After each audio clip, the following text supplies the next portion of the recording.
So kung ganyan po yung lumalabas, probably we can ask her to step down as the Vice President. Parang hindi po siya interesado sa trabaho at sa pagiging... Ito ang wow trending dahil sa hindi pagsipot ni Vice President Sara Duterte kahapon sa hearing para sa budget ng OVP sa taong 2025 nitong umaga sa press conference September 24, 2024. Pasimpleng binanata ng mga alagang buhaya ni Martin Tambaloslos Romualdez si Vice President Sara Duterte. At pinuna nito ang kumakalat na chika na nasa beach daw si Vice President Sara Duterte kahapon. Ayon pa nga kay Francisco Paulo Ortega, House Assistant Majority Leader, parang hindi interesado si Sara Duterte sa kanyang trabaho bilang Vice President ng Pilipinas. Dagdag pa ni Ortega na baka mag-file siya o tatakbo, baka ibang posisyon ang gusto niya dahil medyo iba ang treatment niya sa Office of the Vice President. Kahapon din, wala pang 10 minuto, approve kaagad ang proposed budget ng Office of the President. Ni isa, wala man lang nagtanong kung saan gagamitin ang proposed budget na 10.5 billion pesos kahit na tad-tad ng isyu ngayon ang administrasyong Marcos. Sa surprise concert pa lang sa Duran-Duran sa birthday ni Presidente Bongbong Marcos, naaabot daw sa 56 million ang binayad sa talent ng nasabing banda. Magtataka ka kung sino ang tanga nagagastos ng ganong kalaking halaga na walang kapalit. 10 minuto lang approve kaagad ang budget ng Office of the President, pero bakit pagdating sa budget ng Office of the Vice President, hindi ito kaagad maaprubahan? Noong nakaraan sa pagdinig ng budget ng Office of the Vice President sa taong 2025, ang mga tanong nila ni Franz Castro at iba pang mga congressman ay tungkol sa confidential fund na meron na ngang kaso na pending sa korte, kaya paulit-ulit na sinasabi ni Vice President Sara Duterte. Ito, basahin natin, Rule 1302. A lawyer shall not make public statement in the media regarding a pending case tending to arouse public opinion for or against sa party. 17 oras naghintay ang miyembro ng House of Representatives for the Office of the Vice President here before the plenary. Although may pinadala po silang mga abogado, but they are not properly equipped with the authorization, no? So in other words, they're not authorized to represent on behalf of the Vice President. So ngayon po naka-schedule ang pagtalakay sa budget ng Office of the Vice President. So we will wait until the Vice President shows up, and then or any of the representative of the Office of the Vice President.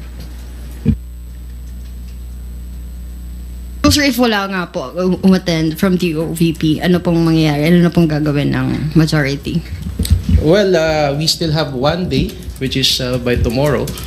So, ang House of Representatives naman is very lenient, no? We're giving so much leniency to the Office of the Vice President, and give chance, no, para po sila ay dumalo dito po sa pagtalakay sa plenaryo ng kanila pong budget. So we have until Wednesday, which is tomorrow. They're given sufficient time within which to appear before the plenary, and the sponsor, the good congressman from Lanao del Sur, the Honorable Zia Alonto Adjong, is still waiting, no, for the Office of the Vice President. So mahirap naman po kasi sa party niya, no, bilang budget sponsor. May mga katanungan po talaga na dapat yung sagot is manggagaling po directly sa head of the agency. So with that, hihintayin ho natin ngayong araw ng Martes, at kung hindi po mag-appear, we still have tomorrow, which is Wednesday, for them to appear and defend the budget through their sponsor, yung budget po ng Office of the Vice President. And if tomorrow po hindi pa rin po umattend ang OVP or anyone from them? If I would just may add dun sa sinabi ni Congressman Jill, alam nyo kahapon talagang nakakaawa po yung mga miyembro ng Kongreso. Although talagang trabaho naman talaga namin yun, yung pagsisiyasat at paghihimay ng budget ng bawat ahensya. Nag-umpisa po kami ng alas 10 at natapos po kami ng alas 3 ng umaga. At kahapon po, nakaschedule po yung Office of the Vice President at 10 a.m. Unfortunately, the Vice President was not available. She was not present. And also, neither was a letter explaining her absence was presented to the committee. Furthermore, there was no letter authorizing any representative to represent the Office of the Vice President in yesterday's proceedings. So inantay po namin yung kabuuan ng Lunes at umabot na po ng Martes, kakaantay kaso lang wala pa rin po. So ngayon, tulad ng sinabi ni Congressman Jill, aantayin pa rin po namin kung ano po ang magiging aksyon ng Office of the Vice President hanggang bukas. So we will provide every opportunity for the Office of the Vice President to come and be present during the plenary debates. I think it is only but necessary for every head of office to make themselves available in such a crucial period, because we are tackling the budget by which the office will be operating on the following year. So we have to give dignity and respect to the office that they represent. At ang isang pinakamagandang pagpapakita nito ay syempre yung pagpunta dito sa Kongreso, kasi bahagi naman po talaga to ng legislative process, bahagi po talaga to ng ating demokrasya, bahagi po talaga to ng tinatawag po natin transparency and accountability na pinatutupad po natin sa ating pamahalaan.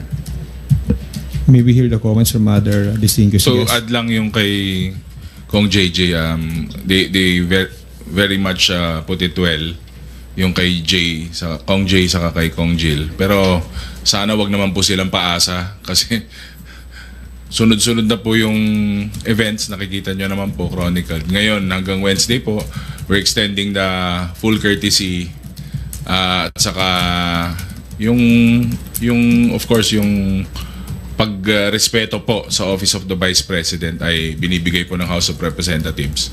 Pero mahirap po ang paasa, saka wag naman silang paasa. Kung Paulo, yung sinasabi na wag pasa, yung uso din ba sa budget process yung ghosting na tinatawag? Oo nga, no? Pero ano na ngayon, hindi na August. Extended.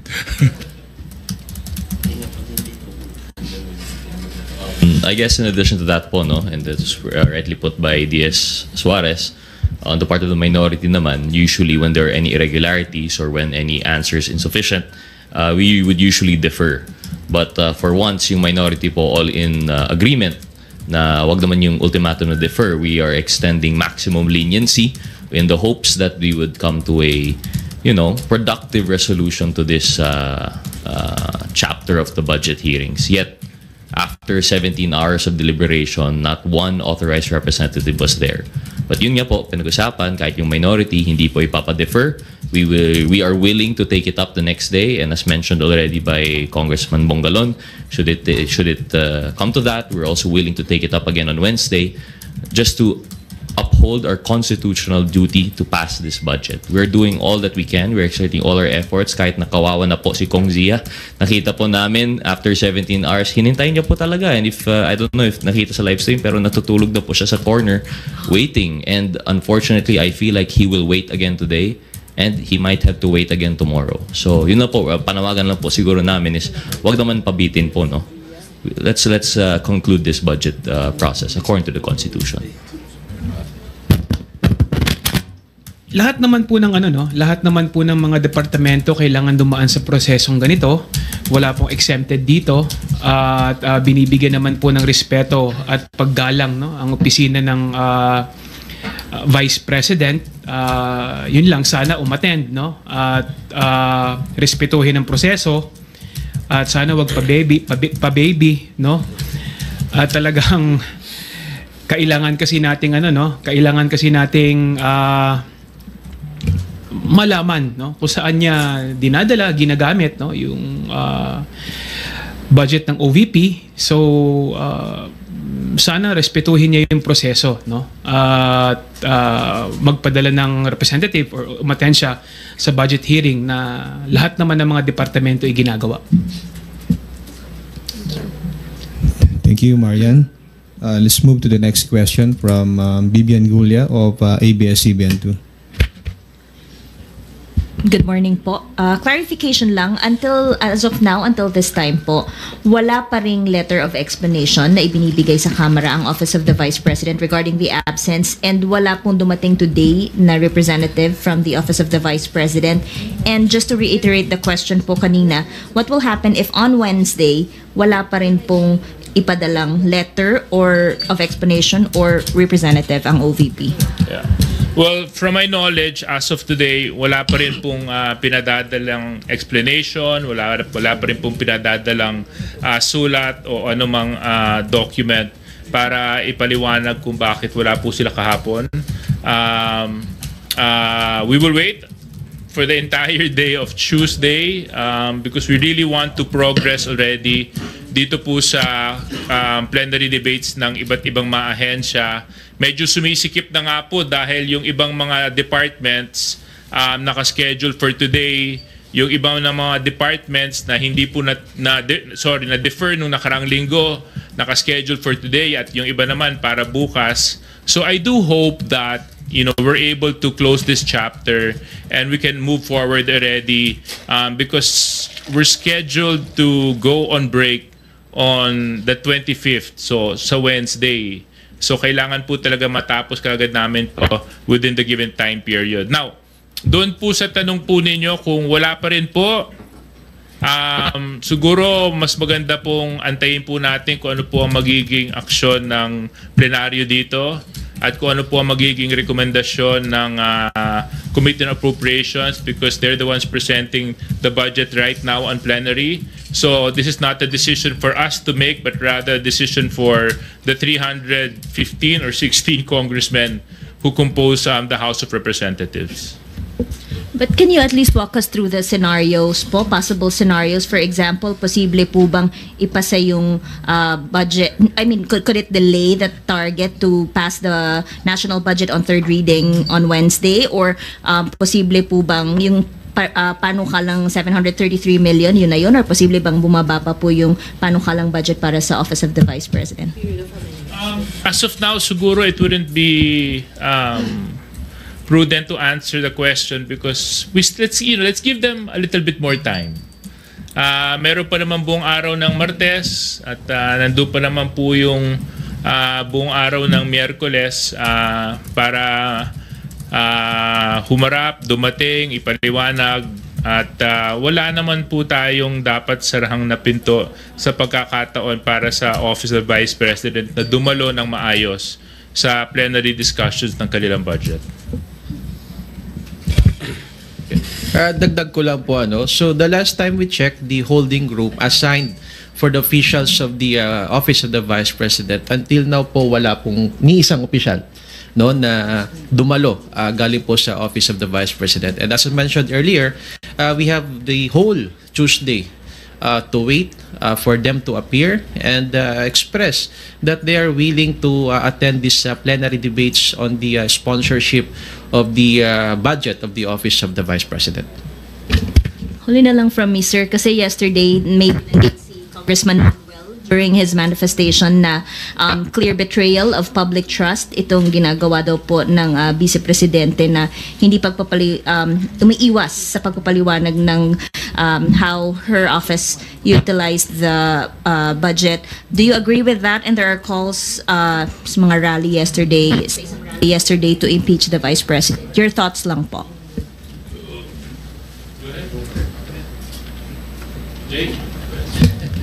Well, hindi naman kasi na pag-uusapan dito sa House yung pag-i-impeach sa Vice President. Katulad nga na sinasabi ni Kong JJ kanina, we respect the Office of the Vice President and we are giving much leeway sa ating VP para i-defend at pumunta dito sa House para i-defend yung kanyang budget. So, sa majority, wala kaming napag-uusapan tungkol sa impeachment. Hindi natin iniisip yan. At ang importante sa amin ngayon is maipasa on time yung budget, including the budget of the Office of the Vice President. At maipakita sa tao na ang Kongreso patuloy nagtatrabaho para may ahon, no, ang kanilang buhay, no, para makatulong tayo sa buhay ng ating mamamayan. At syempre, yan din yung gusto, no, ng ating leader sa Kongreso, Speaker Martin Romualdez, na maipasa agad ang budget dahil ang budget na ito budget na malaki ang maitutulong upang maiangat ang buhay ng ating mga kababayan.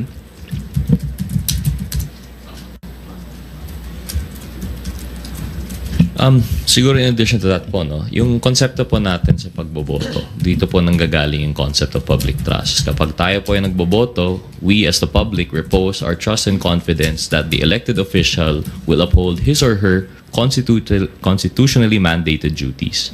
So when an official who is supposed to appear before the House and defend his or her budget fails to do so, to an extent, betrayal po of public trust yun. That is true.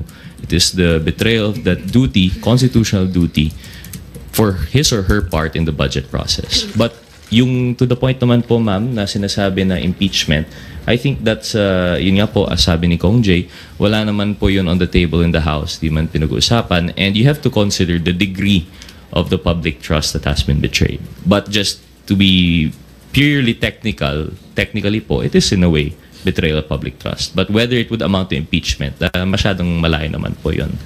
Ayun lang po masabi. For my part, I totally understand where Congressman Manuel is coming from. The frustration that he has felt in the past few weeks with regards to the issues confronting the Office of the Vice President with regards to their funds, fund management, and how it was utilized, and much more yesterday na nakaschedule po yung Office of the Vice President for plenary discussion. At yung hindi po pagsipot dito ay talaga namang I mean, pagpapakita po, personally, I'm disappointed. I mean, I would have expected more. I mean, this is such an important part in the budgetary process. And if you can see, and if you have seen in the past few days, weeks, secretaries are here waiting for more than 10 hours just so that their department can be presented in plenary. And no one is excused from this process. So I do understand the frustrations of Congressman Manuel, and I do respect where he's coming from. And with regards to that, I'm still hopeful na sana itong mga darating na araw naman, di ba? Dumating, magpaliwanag para matapos na po natin ito. Thank you. Next up, we have a question from Billy Vegas of Abante Politico. Magandang umaga po. Hingi na po ng reaction kasi it appears po based dun sa mga lumabas sa social media na galing sa beach si VP. So nakapunta siya sa beach pero hindi siya nakarating sa budget deliberation. So ano pong thoughts niyo doon? Kung totoo man yun, sir, mapasana all ka na lang talaga. Kasi kami, dire-diretso po yung trabaho dito sa House. Siyempre, napaka-importante nga po nung na-highlight na exercise ng budget deliberations. Clear naman po sa statements ko from previous na press cons na hindi namin napag-uusapan yung impeachment. Pero parang ang dating tuloy sa mga nangyayari sa pag-snub po sa mga hearings, sa pag-walk out po sa hearings, sa pag-take ng oath, sa hindi pag-defend ng budget. Parang hindi po siya interesado sa trabaho at sa pagiging active po bilang Vice President. Siguro, ewan ko, baka ako lang to, baka magpa-file siya o tatakbo siya. Baka ibang gusto niyang position. Kaya medyo ibang treatment niya sa Office of the Vice President.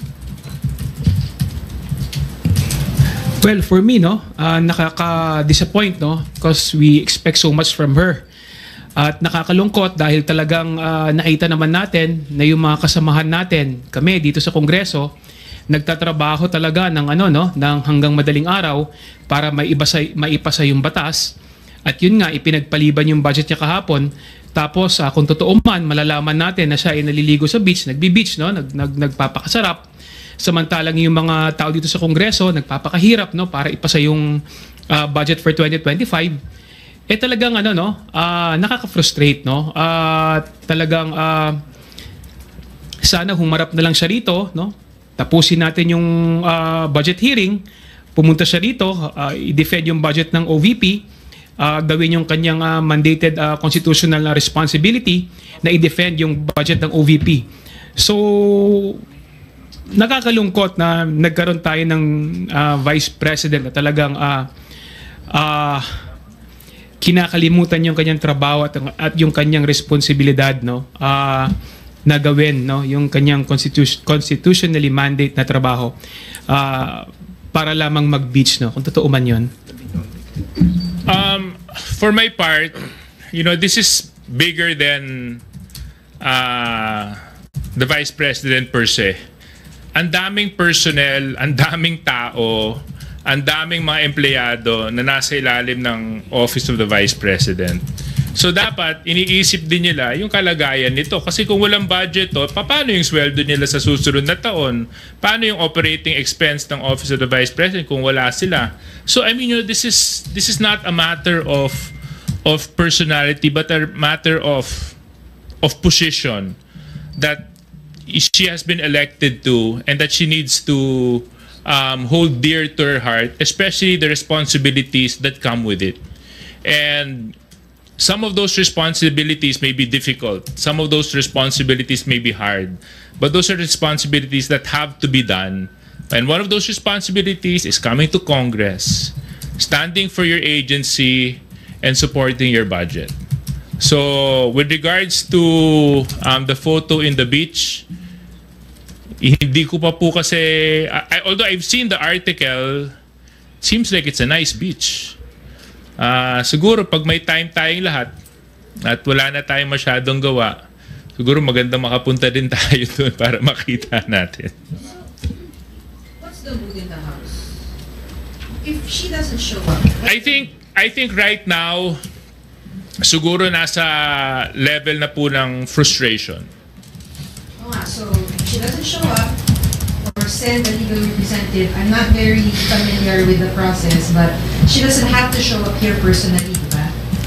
It's not in the rules. But Yes. authorized representative has to Yes. be here. So paano kung walang mangyari doon until tomorrow? What's the mood in the house? I think we'll definitely cross the bridge once we get there. You made an excellent point. I think it was 2 years ago, and may her soul rest in peace. Secretary Toots Ople, I was defending the budget ng DMW. She wasn't available for plenary debates because she was in the Kingdom of Saudi Arabia at ina-address niya yung issue ng mga OFWs natin doon na hindi pa nababayaran. Kaso lang, nagpadala siya ng sulat at nagpaliwanag siya kung bakit hindi siya makadalo. At bagamat hindi po siya nakadalo, kumpleto naman po yung mga USEC at ASECs ng DMW na nandoon. So, doon tinanggap po yun ng plenary. Now, with regards to the second part of your question, kung ngayon at bukas hindi pa rin siya dumalo, again, tulad ng sinabi ko kanina, I cannot preempt the actions of the House members. It will have to be discussed by Congress and by all of us kung ano po ang mangyayari sa budget ng Office of the Vice President. So at the bare minimum, you'll be satisfied with her sending a letter of explanation and sending an authorized representative? Well, I think I'll be satisfied with whatever. I mean, when I say whatever is legally binding for us to actually continue on with the budget proceedings.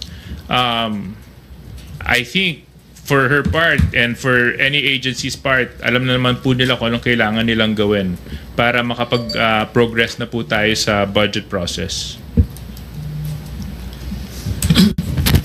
Ang problema po kasi hindi natin masagutan diretso yan. Kasi first time lang po mangyayari ito na isang departamento walang ipinadalang representative, hindi nagpakita yung kanyang mga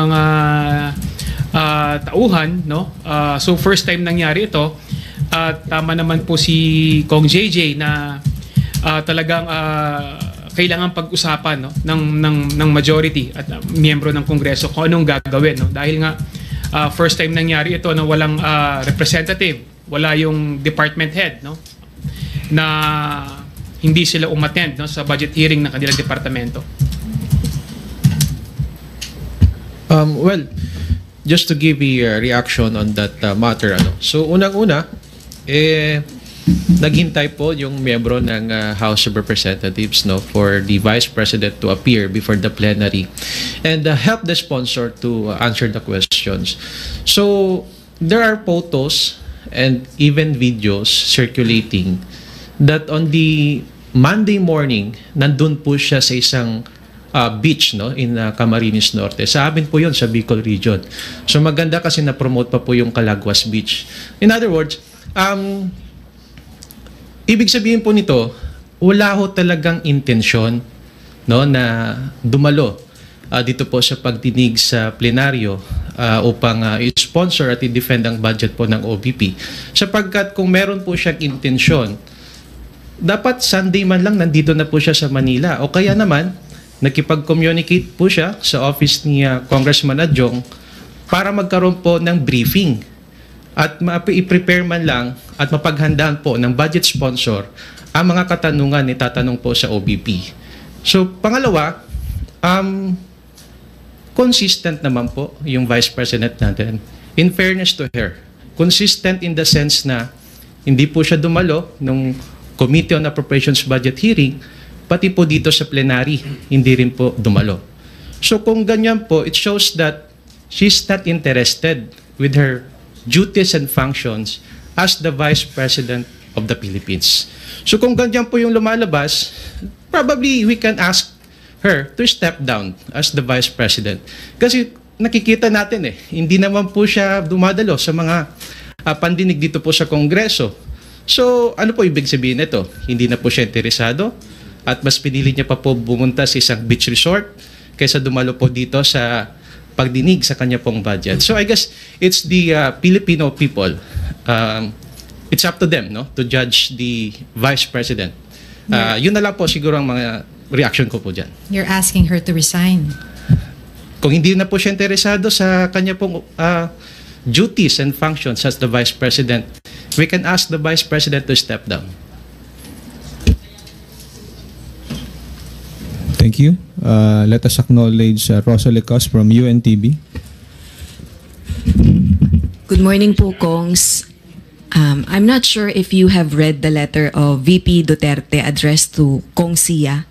It's dated September 11, and then she said, the Vice President said, as communicated to the Speaker of the House of Representatives and the Chair of the Committee on Appropriations, the OVP has duly submitted all the required documents to the committee pertaining to its budget request for the upcoming year. Furthermore, a comprehensive overview of our proposals was presented during my presentation on 27 August 2024. In consideration of the foregoing, the OVP leaves the deliberation of our budget proposal in the plenary entirely to the pleasure of the House of Representatives. So, long before the plenary deliberations, may sulat na po si OVP.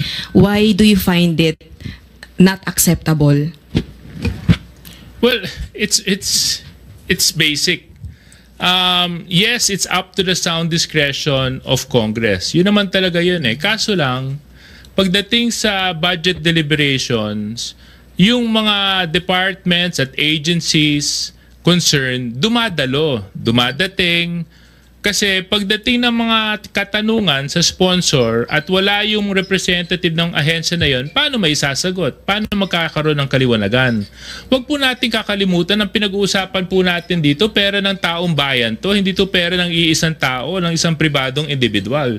These are funds, these are public funds that have to be properly explained, have to be properly determined how they were used and how they are planned to be utilized for the succeeding year.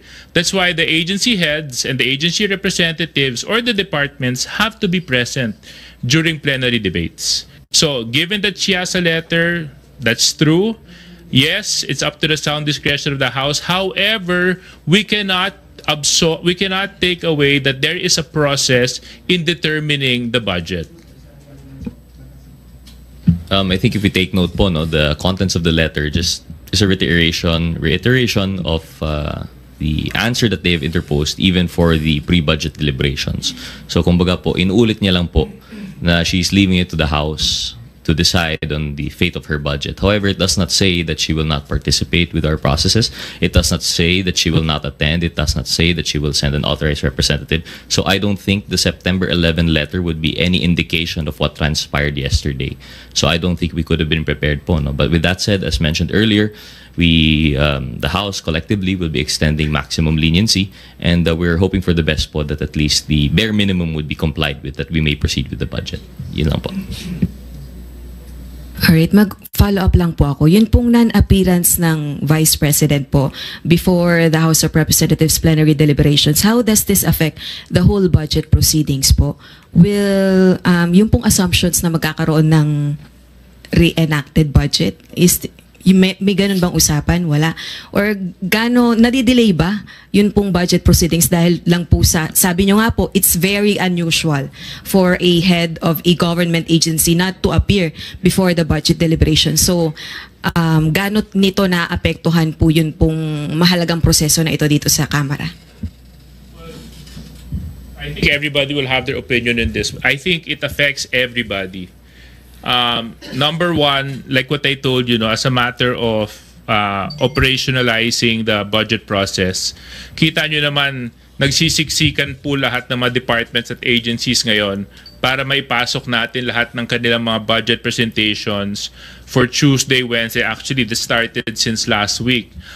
Not to mention, we have congressmen sleeping at 4 a.m., waking up at 9 a.m. just to make sure that they are here, present, doing their responsibilities. So with this, there's a certain gray area as to where and how po natin isisingit. But like what I told you kanina, we will extend all courtesy and leeway, and kung necessary, magpupuyat tayo para lang antayin siya. Kasi lang ang mahalaga, wag naman po natin i-disrespect yung proseso, dahil bahagi po talaga ito ng demokrasya. Kung lahat naman po dumadaan sa ganito, bakit exempted? Di ba? Walang exemption dito. Everybody has to go through the process. So, with that being said, you mentioned an issue about reenacted budget. I don't think that is within any real means, because so far naman all the other departments and agencies have fully complied with the requirements of the law. So, ito lang naman talaga yung issue lang talaga ng Office of the Vice President, yung medyo hindi pa namin maintindihan. Ako personally, hindi ko talaga maintindihan kung bakit hindi na lang dumalo dito para, matapos na to. To add lang po, siguro para mas maintindihan po ng mga viewers din po na iba. 'Di ba? Sabi nga po nila sa classroom, merong batas. Naalala niyo pa 'yon? Bawal lumabas. Para kami nasa classroom. Kung may sakit ka, may excuse letter ka. Kung nag-absent ka, absent ka. Kung nag-half day ka, absent ka. Kung nag-cutting ka ng classes, absent ka pa rin. So, absent, wala. Hindi po siya nag-attend, hindi nag-participate. Kung nandyan man, hindi nasagot po yung mga tanong, lalo po nung briefings. Kasi nga, meron pong statement, meron siyang script na ginamit. Syempre, makikita nyo yung frustration sa House. Kahit basahin nyo yung mga statements, yung mga letters, oo, may mga semantics, may mga salita po tayo nakikita doon. Pero, ang isang batas, ang isang regulasyon po na halimbawa itong pinapatupad namin, itong exercise namin sa House of Representatives, syempre kailangan mo naman tignan yung kaluluwa kung anong ginagawa namin dito sa House of Representatives. Yung budget deliberations po. Bayad kami ng taong bayan para busisiin, magtanong, gumawa ng naakmang mga batas para mas maayos ma-implement po yung mga ganitong programa, like for the case of the Office of the Vice President. Pero may trabaho po sila, may obligasyon sila dito at bayad sila ng taong bayan para dumating po dito at sagutin yung mga tanong na para po mas maging efficient po yung proposal nila for the next year. So ganun lang po kasimple. Dagdag ko lang po well, of course, definitely naapektuhan po yung budget process. It causes delay, no? And of course, I would like to emphasize that we cannot sacrifice the entirety, the national budget, no, because of one agency. We have to remember that we keep on mentioning this. Ito pong General Appropriations Act is the most important piece of legislation every year because we are talking about the national budget. We are talking about the programs to be funded, especially yung mga social services program, ayuda, programa sa mga mangingisda, sa atin pong members of the agricultural sector. So in other words, kung ito po ay mai-delay at hindi po ay maipasa sa tamang oras, the negative impact is that we will have a reenacted budget. And when we speak of reenacted budget, kung ano yung budget this present year, that will be the budget for next year. So affected yung mga programa na kailangan taasan yung pondo, mga programa na dapat kailangan na busisiin. So that is the essence on why it is very important ito pong budget process. So if meron pong isang ahensya ng gobyerno na makakaapekto po, definitely we will not allow that because masasacrifice po yung the entirety of the budget of the Republic of the Philippines. So as much as possible, we are doing our jobs here as Vice Chairperson po ng Committee on Appropriations. Gusto namin planchado lahat ng budget ng kada ahensya ng gobyerno. Pero kung meron pong mga ganito na ahensya ng gobyerno, well, definitely hindi po kami papaapekto dahil it is our constitutional mandate to pass the budget on time para hindi po masakripisyo yung pondo ng taong bayan for the next fiscal year which is on 2025. Salamat po. Okay, thank you. Well, yung reenacted budget na sinasabi ninyo, no, para sa budget ng OVP, it is not possible, no? Hindi posible yon dahil napaka-imposible nun kasi nga talagang nagtatrabaho ang mga miyembro ng Kongreso para ipasa yung budget on time. Kung ang tingin ng ating Vice President, kaya niyang isabotahe yung pagpasa ng budget ng ating pamahalaan for 2025, hindi po papayagan ng Kongreso yon. Nagtatrabaho po ang mga miyembro ng Kamara para ipasa siya on time. At sana maisip din ng ating Vice President na dyan din nakasalalay sa budget ng OVP yung mga nagtatrabaho sa kanyang opisina, yung mga merong plantilla positions, opisina ng Office of the Vice President na kailangan ng sweldo, kailangan ng trabaho. Sana maisip din niya